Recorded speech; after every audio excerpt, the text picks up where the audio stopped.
Howdy doody folks, and welcome back to my journey across the United States, where every state has a story, and Tennessee, well, you already know you're weird, but we're back for a couple more stories. Seriously, we're about to talk about everything from the origin of the Nashville delicacy, hot chicken, to a race that makes you run up more elevation gain than Mount Everest twice, and plenty of creepy creatures that'll make you say, oh geez, that was spooky. Now, before we jump into the stories, I have a quick favor to ask of you. If you enjoy these deep dives into America's strangest tales, dropping a comment and a like and smacking that subscribe button like it just said, Go Dogs in Neyland Stadium, will help me out more than anything as I struggle my way up this hill towards 100,000 subs in 2025. This will never cost you a dime, and it's a quick way to say, hey YouTube, this guy's alright. Anyways, with that, let's get into some more of Tennessee's weird lore.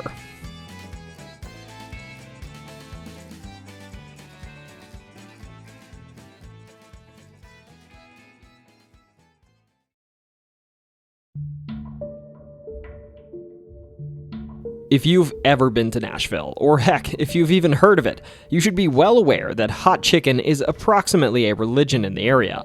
I mean, to note this, you hardly need to look any further than my own December 26th tradition of trying 3 hot chicken places across town with my buddies from high school, only to, well, suffer a bit because of it on December 27th, but that's another story. That being said, while many the world across have heard of hot chicken or even eaten it, most, including many natives, don't actually know where it came from. This is a bit of lore you've got to take in if you're a Tennessee native. Now to start, hot chicken would originate in African American communities around Nashville. To put it succinctly, at this time Nashville was relatively segregated, and the events that transpired here for decades to follow would remain confined to the African American communities where it originated, though little hints sometimes in the air would trickle out from time to time. For instance, I saw mentions in an article I was referencing that African American teachers would occasionally prank their white students by carrying around little bottles of hot sauce and putting a touch of it on their students' lunch, setting their mouths aflame and potentially sending them to the bathroom for a bit. Anyways, this is just the stuff that followed. It's time for the main event, the actual origin of the hot chicken. Now, this story starts with a man named Thornton Prince in the 1930s, and Thornton wasn't really necessarily what you'd call a loyal man. He was handsome, and he was tall, and apparently he was really good with the ladies. Despite having a woman at home, when he was out in the town, he'd make no mention of her, and he'd happily socialize and perhaps go home with anyone that caught his fancy. Then, of course, the next morning, he'd head back home like nothing ever happened. Well, one night this went on as usual. Thornton Prince wouldn't come home, and instead, the next morning he'd waltz in acting like he hadn't done a thing, and demand the woman at home make him breakfast. Well, whoever this mythical woman was had had enough. She wasn't about to let Thornton run around on her without facing due repercussions, and she had just the punishment in mind. Now this morning she could have made eggs, maybe some biscuits and gravy, but instead she thought, you know what, I love this man so much, I'll make him his favorite, fried chicken. But here's the thing, despite it being the Great Depression, a time when I can only imagine exotic spices and common pepper alike were scarce, she would open her spice cabinet up and put every pain-inducing substance in that cabinet into the chicken's breading. She would then serve him and sit back and wait for him to start sweating, swearing, and possibly painting the kitchen a new slightly red shade of brown. The thing is though, while I'm sure it was a bit painful, Thornton would quickly inform the woman that he actually loved it. He went so far as to share his breakfast with his brothers, who also loved it. My impression is that this woman was, well, furious, as my sleuthing yielded no more mention of this legendary figure among the ranks of the Prince family. That being said, her concoction, hot chicken, would live far beyond her. Thornton and his brothers, you see, would take her recipe, yes, they would steal the recipe from the woman he was philandering on, and they would make it the flagship entree of a barbecue chicken shack whose specialty was, of course, this fiery chicken. Anyways, that's basically the short and easy version of the origin of hot chicken. It's short, it's sweet, and frankly, it may actually be a story where the bad guy sort of got away with his proverbial crimes. Today, the legacy of this famous chicken dish lives on. Prince's maintains 5 locations in the Nashville area, and there are tons more hot chicken places in the Nashville area that are Prince's spiritual successors, and are sometimes sort of directly related to Prince's. Bolton's in Nashville, for instance, was started by Bolton Polk, who actually worked as the cook at Prince's and had a falling out with the Prince family. These days, there's actually quite a lot of debate as to whether Bolton's is better than Prince's, and perhaps more scandalously, whether Bolton's recipe is closer to that of Prince's original recipe, which some claim has been watered down a bit over time. There's also, of course, the famous Hattie B's, a chain that opened up in 2012 that is perhaps the most successful and widely known hot chicken place in the entire world, with a cult following among locals and tourists alike. So to round this out, y'all know I'm a Nashville native, and I have very strong opinions on my hot chicken as a result. I've been eating it since I was a teen, after all. So with that in mind, what is T's Storytime's favorite hot chicken? Well, that's a complicated question to answer, but my answer is both Hattie B's and Prince's. In my opinion, if you want to taste authenticity and you want your hot chicken to involve a touch of pain, go with Prince's. Heck, you may even be honored to see the owner there yourself. I've seen her a time or two personally. Otherwise, if you want to eat chicken that's a little hot and has great sides but is way easier on the taste buds and your digestive tract the next day, go with Hattie B's. It's seriously tasty, and there's no shame in going with a mild, dark, or white plate. I won't judge.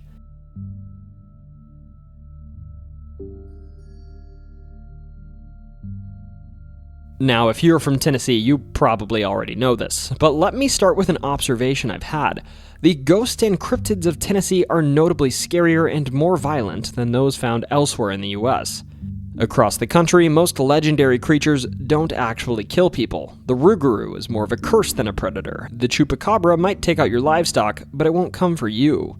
Even in the Midwest, the Beast of Bray Road is mostly just something that chases people, and the Loveland Frogmen, I mean, they got caught playing with magic wands. They're not scary at all. Anyways, some of these creatures can be terrifying, but their stories rarely end in tragedy. Tennessee's monsters, though, the Bell Witch, this story I'm about to tell, they don't play nice. Their stories almost always do end in tragedy, and there's something deeply unsettling about that. This brings us to the White Bluff Screamer, a creature that blurs the line between ghost and cryptid and serves as a perfect example of just how ruthless Tennessee's legends can be. This story starts in the 1920s when an unnamed family had recently moved to Tennessee.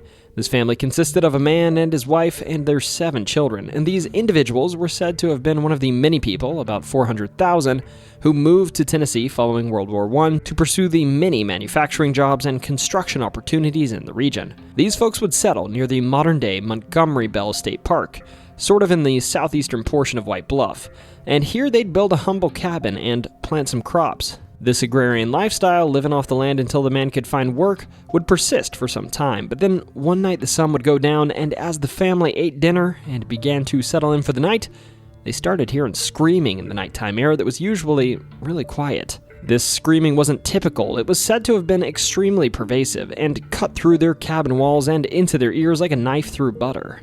The father would walk around the cabin looking out their windows with a lantern, but he didn't see anything of note. And this first night, the family would settle on this possibly being an animal that had gotten hurt, assuming the poor thing would pass in the night, and they'd never hear from it again. While the family would hardly be able to sleep that night because of the persistent screams, the beast would be quiet by morning, and the family would assume that it had passed away. That was it, right? They'd go about their lives and never hear the screams again, right? Well, I've got some bad news for you.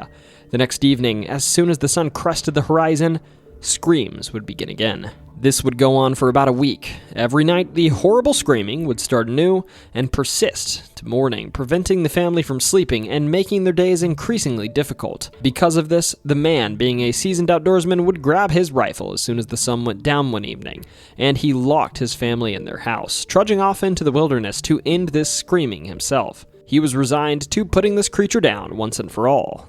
This night, soon after he entered the woods, the screaming would begin. The screams made his ears ring as he walked through the woods, and even though he had been through World War I, something about these screams scared him more than anything he'd seen in Europe. Gradually, he became disoriented by the noises. Sometimes the screams would sound like they were right next to him, sometimes far away, and then he started to notice he was walking in circles in the woods and had passed the same tree multiple times. He even wondered if he was chasing multiple beasts. Eventually, he decided he'd let the beast find him. Holding his rifle tightly, he'd crouch and wait and extinguish his lantern. Then, after about an hour, these screams they'd change. They were no longer screams of the beast alone. They'd been joined by something, the screams of a woman and children, the man's family. The man would hear this, and he would dart through the woods towards his home, screaming for them, but hearing nothing in return but his family's screams. And then, as he made it to his front porch and slammed the house key into the lock, silence. He'd throw his cabin door open, and inside would be a scene he'd never forget. His family, well, they were gone. And just as he started to collect himself, as if it were mocking him, the wailing would begin anew, in the woods, ringing through his ears. Now, in many versions of this story, I should note that this tale ends here, but in others, the man returns to the woods more angry than before, and eventually he comes upon a white, translucent, sometimes said to be female, floating figure that is gliding through the trees that leaves a blue fire behind it, or sometimes it's said it's an ape-like creature with white hair covering its body, a Sasquatch-like beast with huge claws and sharp teeth, maybe even something akin to a dogman. In short, he either saw Bigfoot, a dogman, or a banshee this night, and whatever it was, it put an end to his family. As far as I can tell, no version of the story recounts this man getting the better of whatever it was, and I can only assume he met the same fate as his family. I should note, though, there's also sort of a precursor tale to this, one that many believe explains the horrors that followed. Though from what I can tell, this is just as much folklore as anything else, scarcely verifiable if at all. Now, this precursor to the White Screamer story begins in the 1860s, when a circus train derailed somewhere in Dixon County, Tennessee. Wreckage and carnage were strewn across the tracks, fire licking at the remnants of what had once been a traveling spectacle. But among the lost animals and performers, two figures vanished into the night with the train, two so-called wolfmen of Borneo. At the time of this crash, sideshow acts often peddled wild claims that they had men who were half-beast creatures from distant lands, all of it designed to shock and entertain. Most of it was nonsense, but this one was different because these wolfmen were never found and they were apparently, according to the legend, real wolfmen. Now, once these wolfmen were lost, strange stories began filtering in from the Tennessee hills. Livestock vanishing, their torn remains discovered days later as if something had fed upon them. People also whispered of howls in the woods, not belonging to any sort of wolf, but something larger, heavier, and something that sent primal, marrow-deep terror into those who heard it. Now, a few years after this derailment, these so-called wolfmen revealed themselves in a brutal way. Near Hall Spring, in what is now modern-day Montgomery Bell State Park, a small wagon was making its way through the forest when something lunged from the darkness at it. The mules hauling the wagon reared and screamed, but the people aboard barely had time to react before whatever it was tore into the animals. The survivors ran, and as they fled, they heard something behind them. Bones crunching, wet tearing sounds, followed by the most unearthly screams they'd ever heard. Screams that weren't entirely animal. Now determined to exact revenge, the men returned days later, muskets in hand, and they hunted the woods, combing through the thick underbrush, moving in tense, silent formations. And then, movement, a shadow, low to the ground, darting beneath the trees. A shot rang out, something howled, and whatever it was, it left behind a blood trail. They would follow this blood trail deep into the hills, thinking they had finished it off, but there was no body, no proof, only the sense that something was watching them, something that had learned their scent and their faces. They would pay for this mistake. That very night, the creature would come to them. It prowled around their cabins just beyond the firelight. First came the sounds, snarling, guttural breaths, a scratching at wooden walls as though testing their defenses. Then came the rattling of the door, a sudden thud against it, as if something massive had thrown itself at the entrance to try to get in. The men, now terrified, clutched their weapons and waited, knowing that whatever it was, it knew them now. But just as the first light of dawn broke through the trees, the creature withdrew, vanishing into the forest once more. They thought it was over, and that was until they tracked it once again the next day, upon which they found a cave. Near Hall Spring, not far from what would later become Creech Hollow Lake, the search party stumbled across a dark opening in the rocks. The air inside was thick with decay. Deep within, their lanterns flickered over something chilling. Belongings, human belongings, as if someone had been living there. Also, etchings covered the stone walls, crude depictions of hunts, of figures that were neither man nor beast. And then, bones, piles of them. Animal bones, split and gnawed, and among them something else, something that shouldn't have been there. Because when they excavated further, they found the remains of mules, the very ones that had been slaughtered at Hall Spring. That was when they realized whatever had done this had never left, and it was likely the same thing that had attacked their mules. So as for whether these legends, the tales of the White Bluff Screamer and the werewolves, are true, well, many locals know this tale and tell it like it's true. My impression is that, especially in the case of the later legend of the Screamer, the story is scarcely verifiable though. There was never any reporting on a slain family in the region like the legend insists occurred, and there wasn't even a newspaper article claiming to hear screaming coming from the woods near modern-day Montgomery Bell State Park. Trust me, if something akin to this actually did happen, it would have been in the newspapers. Newspapers back in the day published the heck out of stories like this.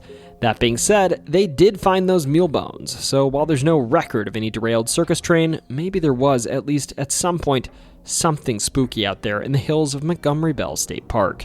Folks, I'm from a little further south in Tennessee, so I wouldn't know, but if you're from that area near Montgomery Bell State Park, or maybe near Clarksville, let me know in the comments. Have you seen anything weird, and have you heard these tales yourself? Please let me know.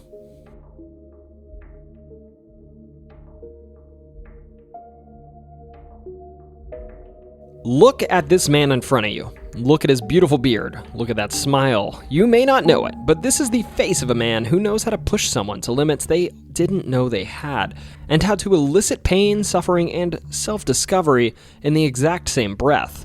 Also, he apparently has a knack for attracting those that could be considered criminally insane in some circles, possibly better than anyone else on this planet that isn't in a supermax prison at least.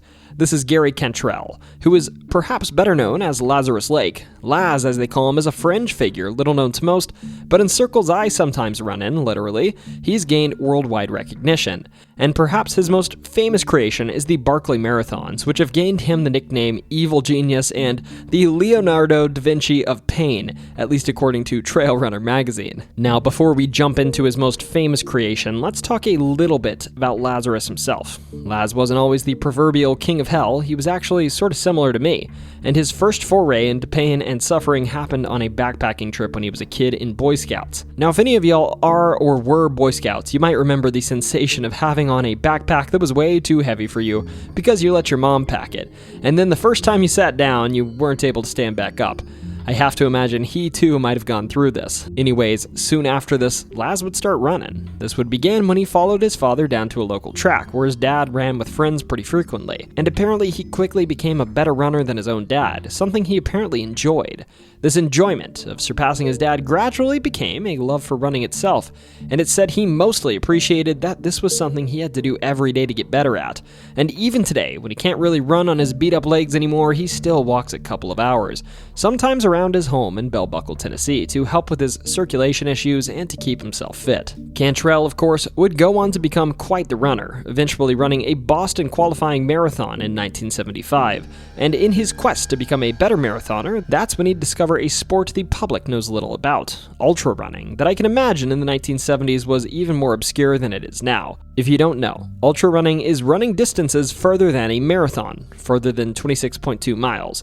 In 1979, he would eventually run his first sanctioned ultramarathon, a 41-mile race, although he admits that back then, without the tech we have now, the distance was more likely someone's best guess at 41 miles than an accurate distance. And this is about when Laz realized something. Ultra running was obscure. There wasn't a single ultramarathon in Tennessee, and the most famous ultras were out west.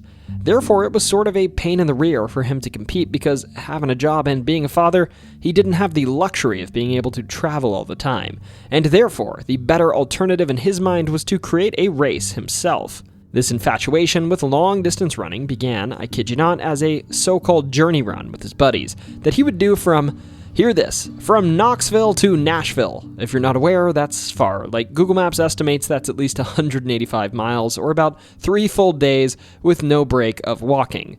Clearly, if you can't tell, Laz was a hell of a runner.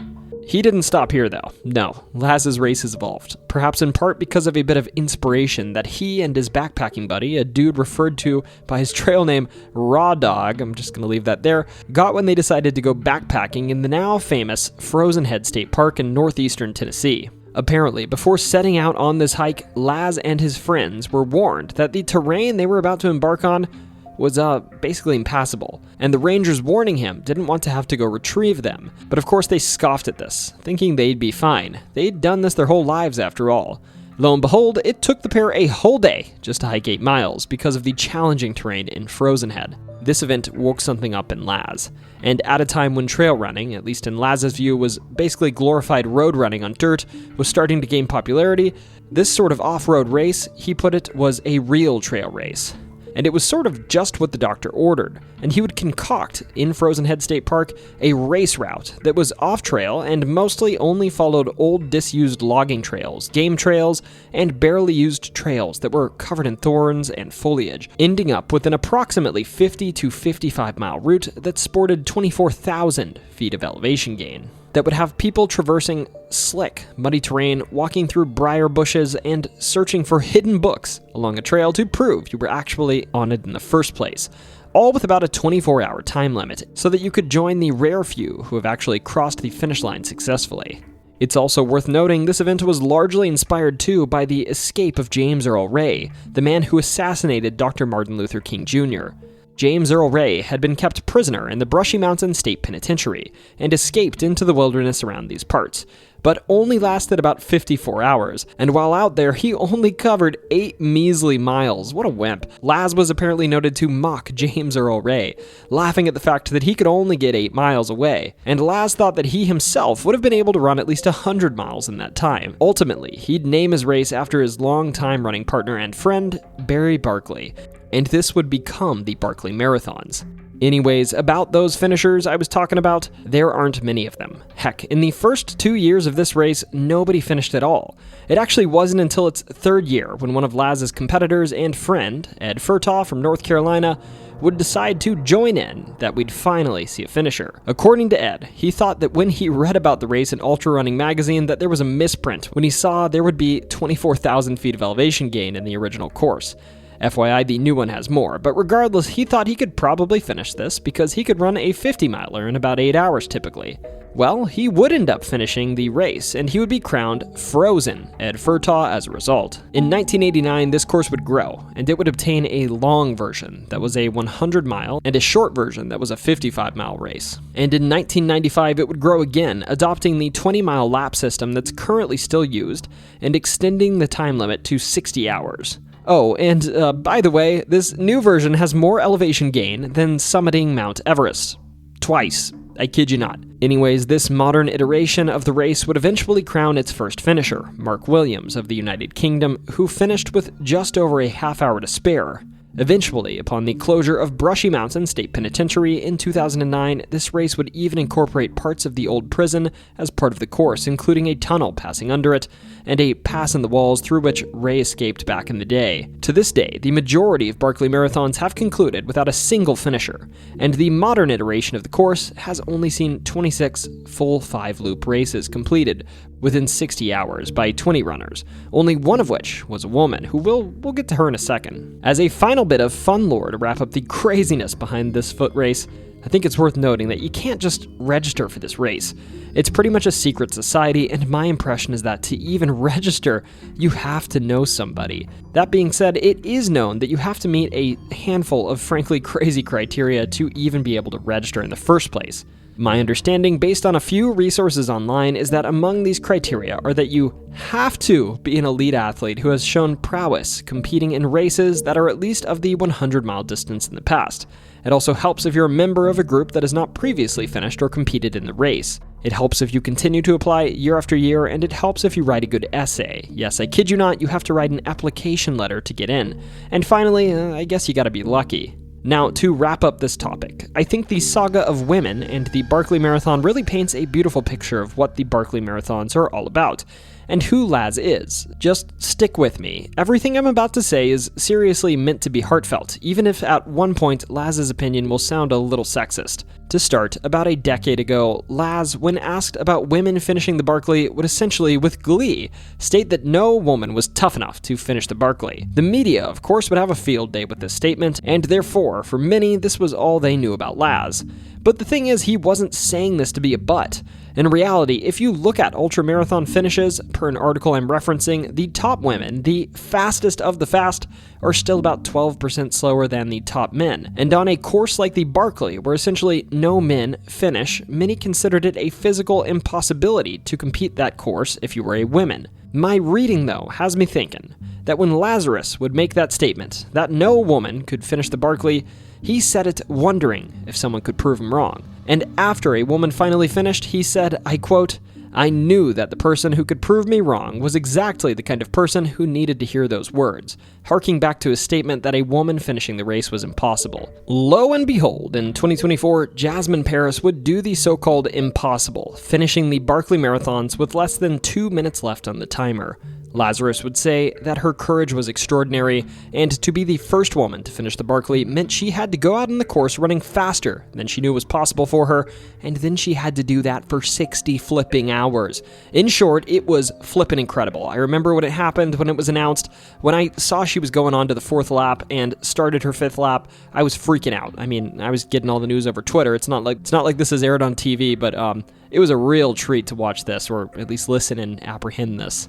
So anyways, that's a short tidbit on the Barkley Marathons, one of my personal favorite bits of lore in all of Tennessee, and a succinct reminder that I, as a Tennessean, am in fact just abiding by the natural order of things when I go out for jogs that are way too long in the middle of nowhere now and again. Anyways, Laz, if you somehow find yourself watching this, or if you, a viewer, somehow knows how to get the attention of Laz, if you could, let him know that there's a YouTuber out there named T Storytime who would quite literally do about anything to give the Barkley Marathons a shot. I'd apply for 2 decades if I had to, but getting to that starting line would all be worth it. Regardless, I'll see y'all at the starting line of Strolling Jim in a few weeks, and despite the pain, I'm sure that race will be good fun. Anyways, if you love the Barkley or you have an idea on how to get in, you know where to tell me.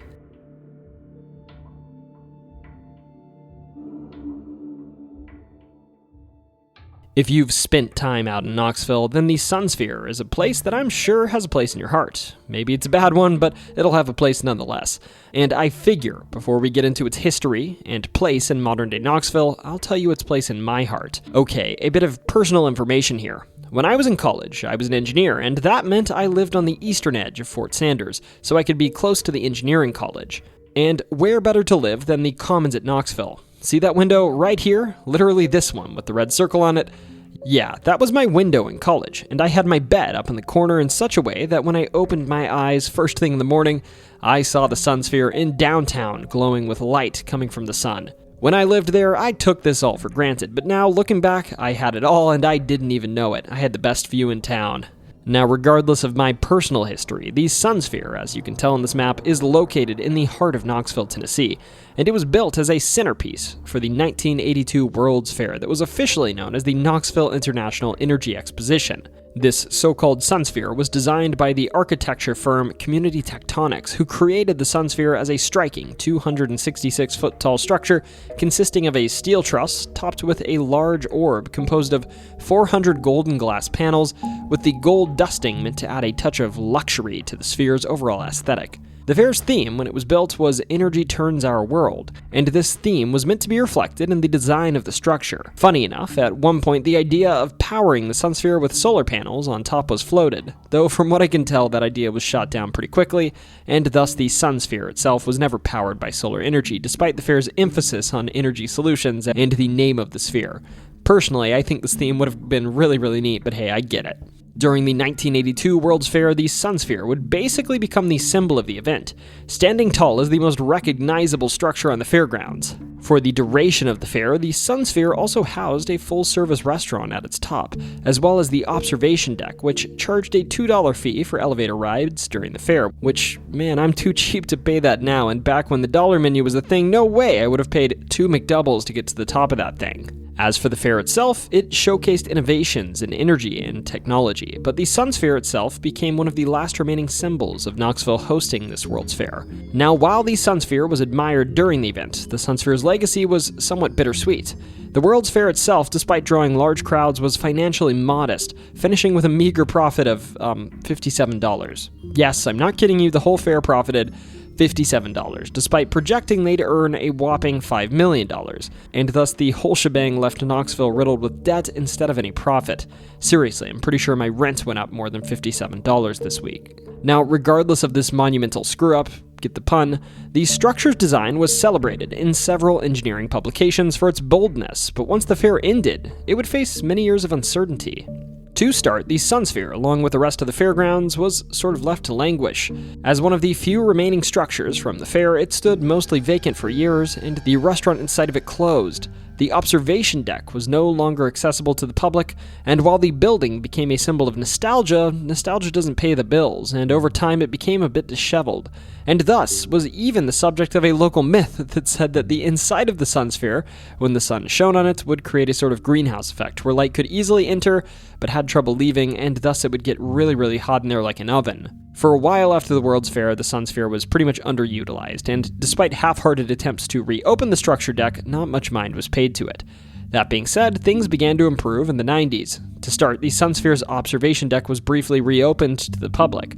Then it became a sort of novelty office space, and this capital flowing into the structure now gave the city some incentive to revitalize it. And the subsequent movement to reopen it finally gained the momentum it needed in the early 2000s, with final icing on the cake being when in 2005 Mayor Bill Haslam announced plans to renovate the Sunsphere and Tennessee Amphitheater for public use, revealing in 2007 that the renovations would proceed without taxpayer money, and by 2007, the observation deck was reopened to the public free of charge. During this time, the city began to embrace the Sunsphere once again as part of Knoxville's cultural identity, even holding Mayor Haslam's second-term inauguration at the nearby Tennessee Amphitheater. Soon after this, businesses began to consistently occupy the Sunsphere again, and this office space became highly sought after, in large part because these office spaces apparently had the perk of having VIP parking in World's Fair Park. In the years that followed, the structure underwent additional improvements too.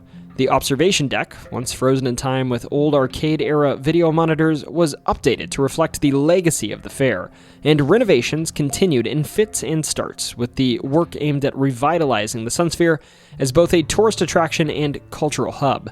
In 2020, for instance, the most extensive renovations of the Sunsphere were underway, and now they've got historical photos and information about the old World's Fair on display there. So anyways, that's the Sunsphere, a cherished landmark in Knoxville that's definitely more lore than folklore. Today, this iconic golden ball remains a symbol of the city's history, and visitors today can see sights ranging from downtown Knoxville to Mount LeConte from the top on a nice day. Also, frankly, now I'm gonna sound like a real townie for saying this, but in my eyes, the Sunsphere is sort of like Knoxville's own little Eiffel Tower. It's an iconic centerpiece for the city that, despite having a few rough periods, is now loved and cherished by the city, and frankly, I could never imagine Knoxville without it.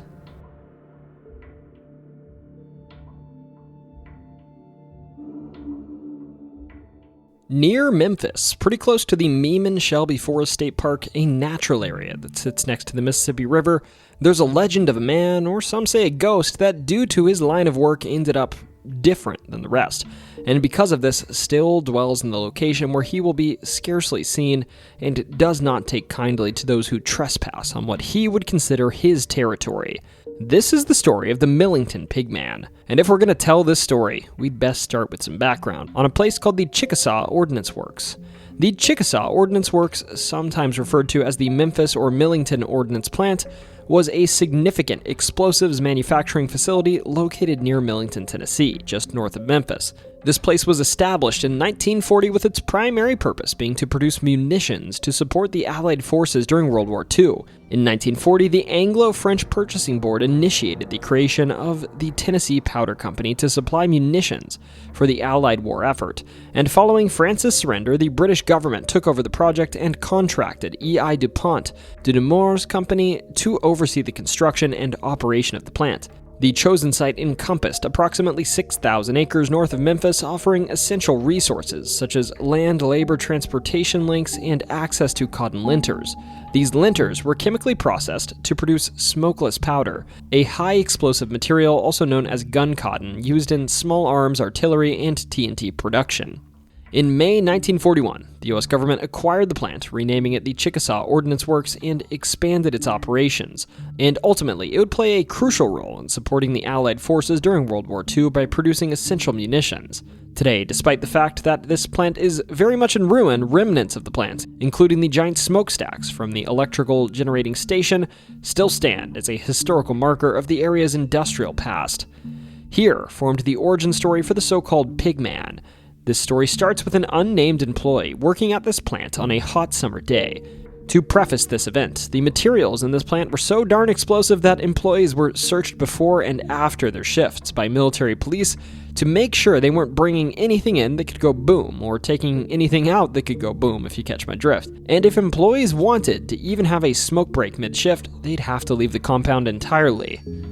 One employee thought these safety measures were just the company going overboard though, and frequently, when he had to perform one of his daily tasks, dumping waste into the nearby creek, he'd take a quick break afterwards and go find a stash of smokes that he left in a paper bag buried ever so slightly underground. On this day, it's worth noting it was really hot, and therefore he was sweating profusely and couldn't distinguish the sweat on his body from the chemical waste he'd actually just spilled in his hand. And as he was lighting his smoke, well, you remember what we were saying about things that go boom, right? Before the flame even lit his lighter, the chemical residue on the man would light up in flames, exploding and damaging every part of his body. Most notably was that his nose would be consumed in the event, and his face would be scarred. Now, he would recover from this. Some say he stayed for months in Memphis's Kennedy Hotel, and when he'd be released for some reason, the company would even take him back to work, given he was a pretty skilled worker. That being said, the rest of the world wouldn't be so kind. His family would leave him because his face scared the kids. His colleagues wouldn't be able to look him in the eye anymore. Heck, apartments wouldn't even rent to him. Sadly, despite being employed, it's said this man would have to start sleeping under a nearby bridge that runs over Shake Rag Road that's since been torn down because nobody else would take him.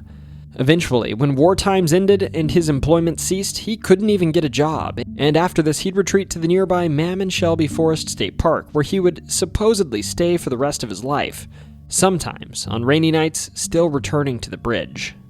Nowadays, it's said that somehow, perhaps due to the chemicals he was exposed to on full moon nights in the forest or on rainy nights near where that old bridge used to be, it's said that if you pull over to the side of the road and turn your car off, that if you flash your headlights 3 times and yell out, "Pigman, Pigman, Pigman," you may very well be treated to the real-life Pigman, wandering out of the woods disgruntled with the name you're calling him, but summoned nonetheless by this ritual.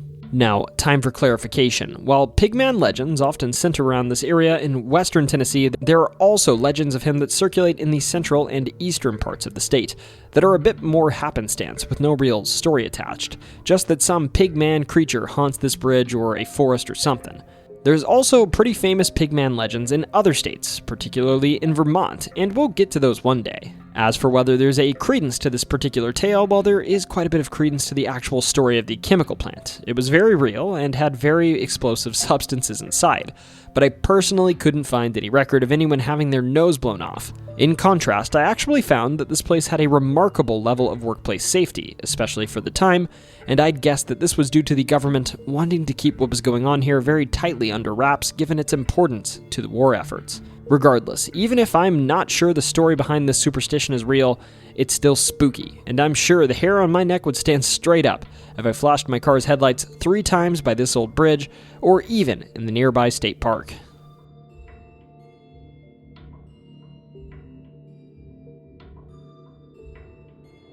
Signal Mountain, Tennessee is a small town with a big personality. Perched high above Chattanooga, it's been a spot for folks looking for a little mountain serenity, but with a dash of suburban charm. Historically, it started out as a logging town in the 1800s, then transformed into a cozy residential retreat where people could enjoy cooler temperatures and a view that makes you want to go sign those home loan papers lickety-split. It's the kind of place where you can sip your morning coffee, watch fog roll over the nearby mountains, and pretend you're in a Hallmark movie. And even today, it's still a peaceful retreat for families, hikers, and anyone trying to escape the hustle and bustle of the city. And you might still spot a few deer having casual strolls through someone's front yard. Now, speaking of this town's quirky charm, let's talk about the Signal Mountain Spaceship home. You'd think the calm, nature-loving folks would want something a little more traditional, maybe a small cottage resting on a hillside, or perhaps a rustic cabin that might make you think you've traveled back in time for a second. But nope, someone decided that what this mountain community really needed was a futuristic UFO-inspired house. That's right. Anyways, let's talk about the Signal Mountain Spaceship home. The story of this so-called spaceship home starts with a man and building contractor named Curtis King. As legend tells, it was 1969 or 1970, and Curtis had apparently had a handful of beers and on a whim decided he'd build his sons, Larry, Stephen, and Daniel, a bachelor pad.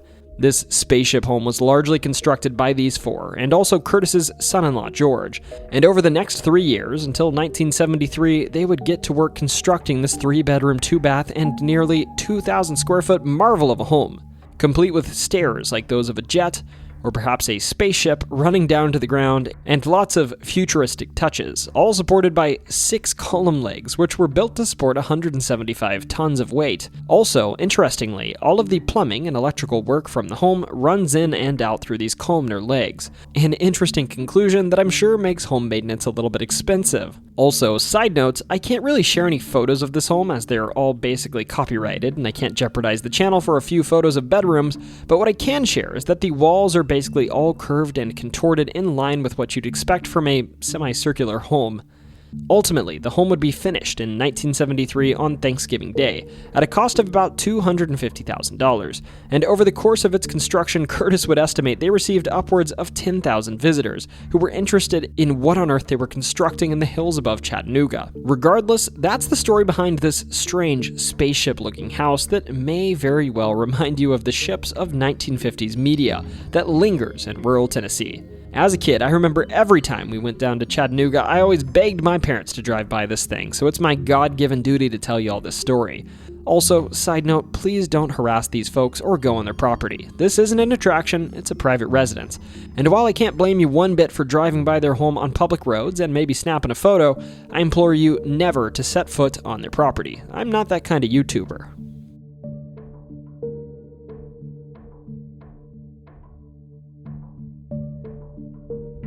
The Snipe Hunt, a time-honored tradition of pulling the wool over some poor unsuspecting soul's eyes in the names of good old-fashioned fun.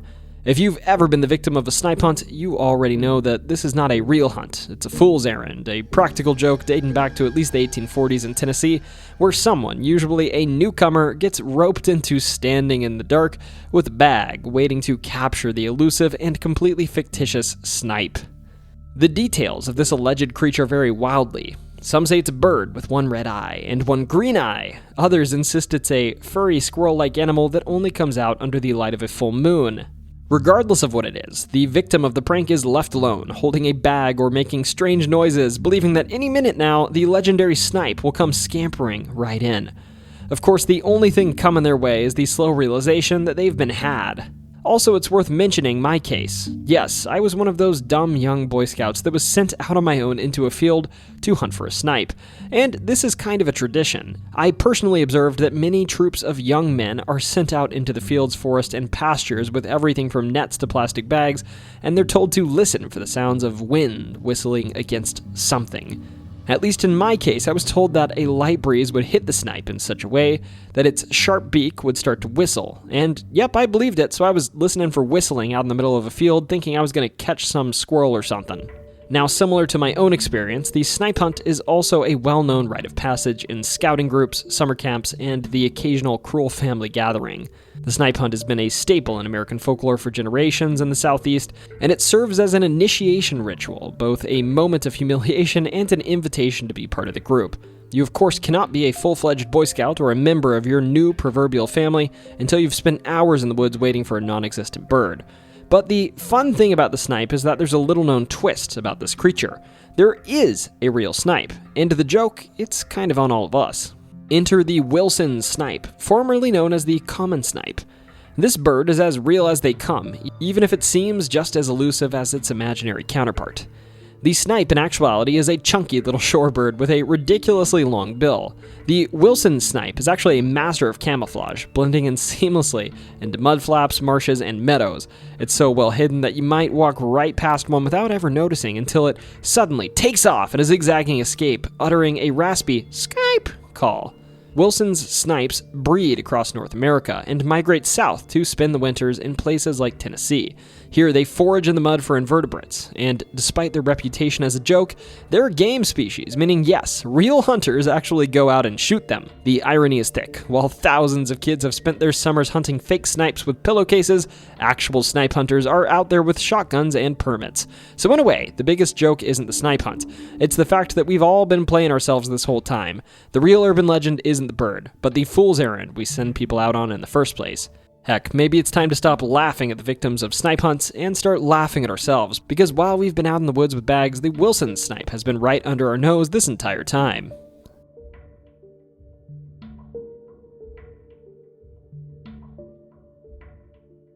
Fair warning, if you watched my video on Texas's weird folklore, you'll know I'm not a geologist, so while I looked up the pronunciations for a lot of the stuff we're about to talk about in this segment on the Smoky Mountain Balds, you should know that Google and YouTube pronunciations don't always lead you the right directions, so bear with me if I mispronounce anything. Regardless, deep within the southern Appalachian Mountains, where the ridgelines disappear into the mist, there is an unusual and fascinating feature of the landscape, an open, treeless expanse known as a bald.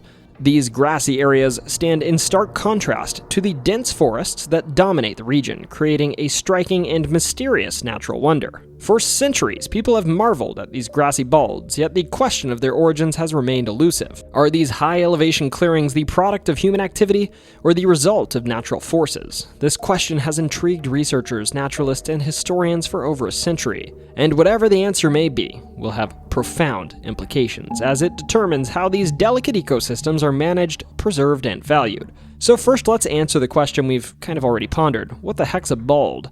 Well, the term bald refers to an open area in high-elevation landscape where trees do not grow. In other words, it's kind of like the mountain has a bald spot on its head. In the case of the southern Appalachian region, these balds are typically found at elevations of about 4,000 feet or higher, and there are two primary types of Appalachian balds: grassy balds and heath balds.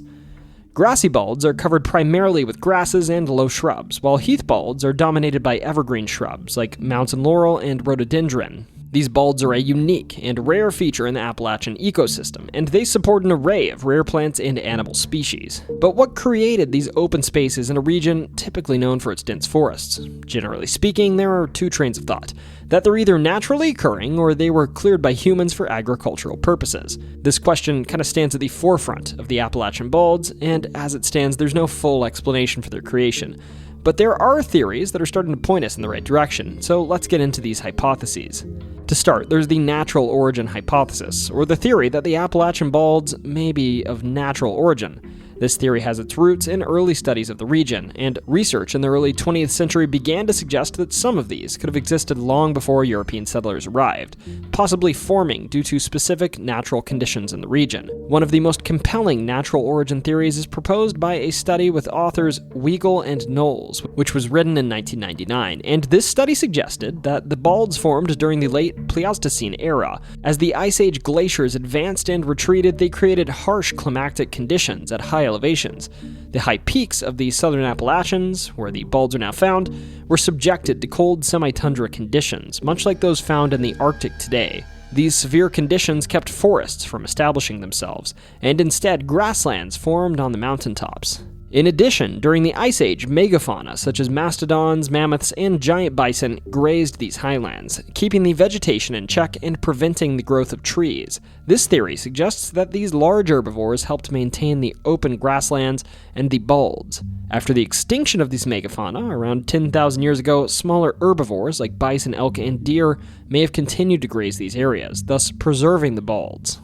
Next, of course, there's the human-induced origin hypothesis, which is a little more self-explanatory. This theory posits that many of the Appalachian balds were actively created and maintained by European settlers in the 17th and 18th century, and that when they arrived in the southern Appalachians, they found these high-elevation areas to be ideal for grazing livestock. The cooler air, fewer insects, and absence of trees may have made the balds a perfect place to raise cattle, sheep, and other livestock. In this theory, it's thought that by the mid-1800s, herders would take hundreds of livestock to the balds each spring, where they would graze through the summer before being brought down for market in the fall. There's also some evidence supporting this theory, in the form of historical accounts from the 19th century that reveal that settlers often cleared trees from the mountaintops to create pasture land.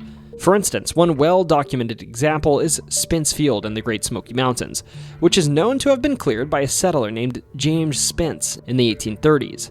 This practice was not limited to Spence Field, but occurred across many parts of the southern Appalachians. The settlers burned trees and cleared land to create open grazing areas for their livestock.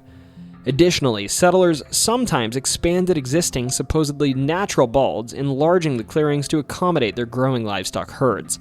This human intervention is thought to have possibly shaped the landscape of the Balds, and many researchers argue that some of the Balds we see today are therefore the result of human clearing and modification. And thus you're probably thinking what I'm about to tell you. My impression is that most think that some synthesis of these two theories is likely the origin of the Smoky Mountain Balds, with some of them being created by early European settlers, and others that likely predate European settlers that were created by ancient climatic conditions and grazing herbivores.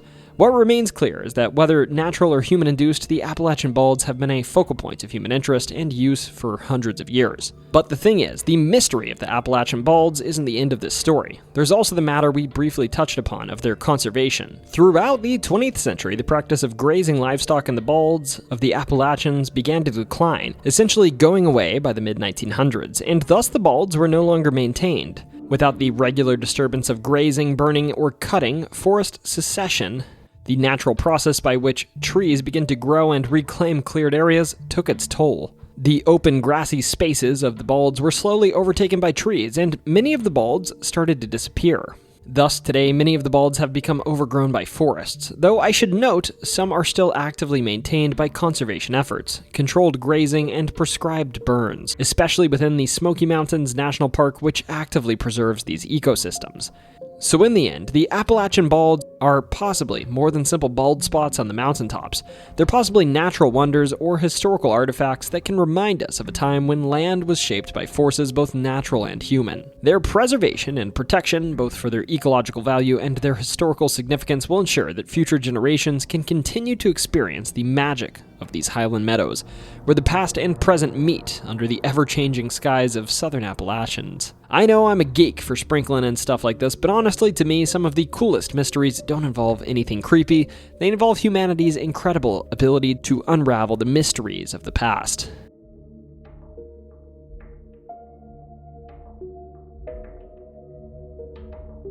So if you're watching my YouTube channel, I'd hazard a guess you've watched one of the million videos on YouTube about the 12 Tribes cult, or new religious movement. For the record, videos have been made on this organization by Kyle Hates Hiking, and some other YouTubers have even briefly quote-unquote joined this cult to document their experience with it. As for why I'm talking about this in this video, well, that's because the 12 Tribes cult was actually founded in Chattanooga, Tennessee, in 1972 by a guy named Gene Spriggs. The group blends its own interpretation of Christian theology with Old Testament laws, emphasizing communal living and practices like the complete submission to religious leaders. Their strict beliefs even extend to child rearing, with draconian disciplinary methods, including corporal punishment, that have drawn significant criticism. Members of the community share possessions, follow strict dress codes, especially for women, and adhere to unique dietary restrictions sometimes.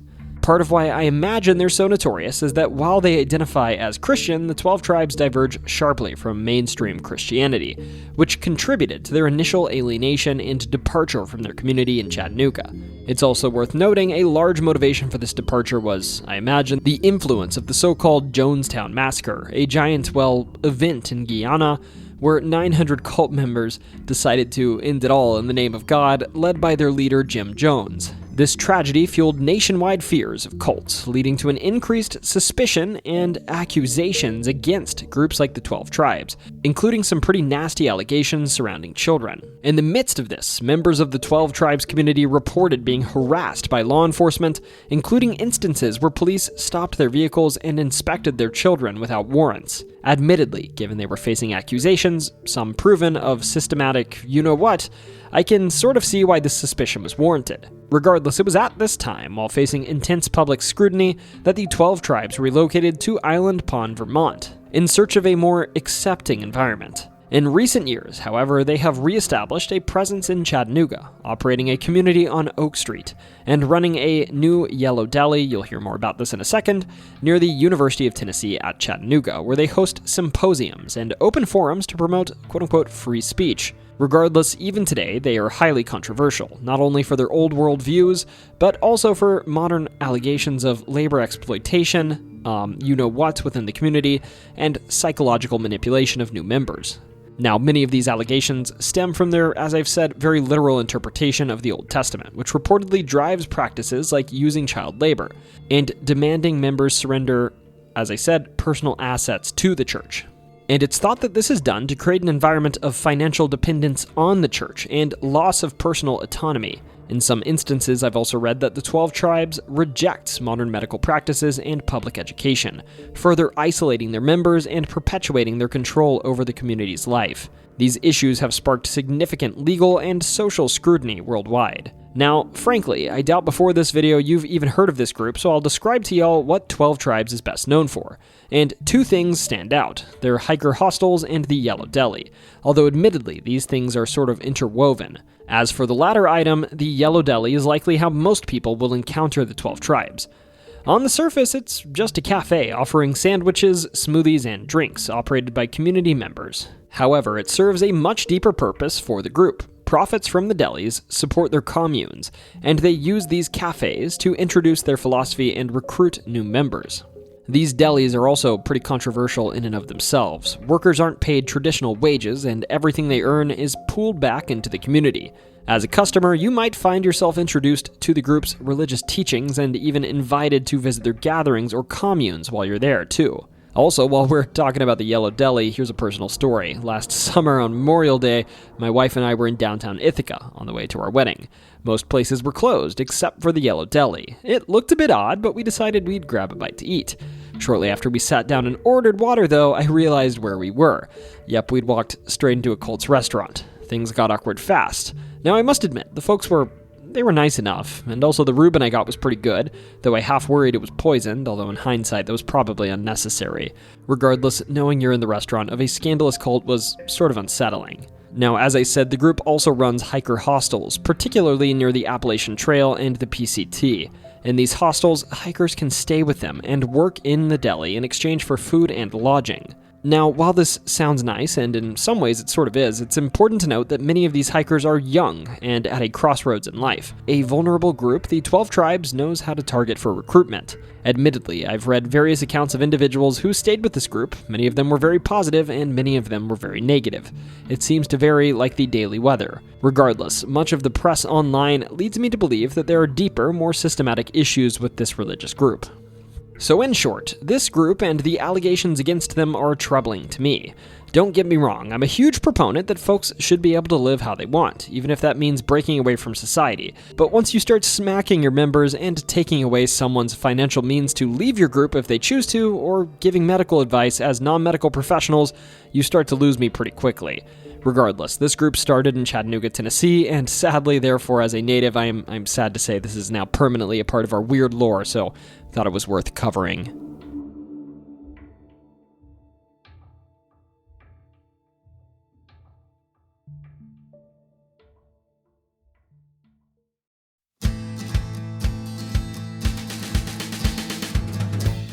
My home state of Tennessee, I had a heck of a time here with you again, and I'm happy to report I'm not done with you yet. Many more videos for y'all are on the way. Regardless, if you want more stories from your state, or just more of this series in general, you know what to do. Drop a comment below and let me know what you want to see next. Also, hey, if you enjoyed the video, consider hitting like and subscribing. It helps me get one step closer to my goal of 100,000 subs in 2025. Seriously, it's free, it's quick, and it lets YouTube know that this is the kind of content you'd like to see more of. Now, as for what's next, boy, I've been thinking I might pay a quick visit back to Texas and tell them about their haunted places. And for that matter, I should do the same for Tennessee. Also, I've been craving a beignet in the morning for a little while, so I'm wondering if I owe the Big Easy, New Orleans, a good hard look. After that, who knows where I go, but you know that you can guide me with a quick comment down below. Otherwise, most importantly, whether you just woke up to screams in the woods around your house, or you got told to stand in a field with a plastic bag and try to catch a bird, don't you ever forget, it's always story time.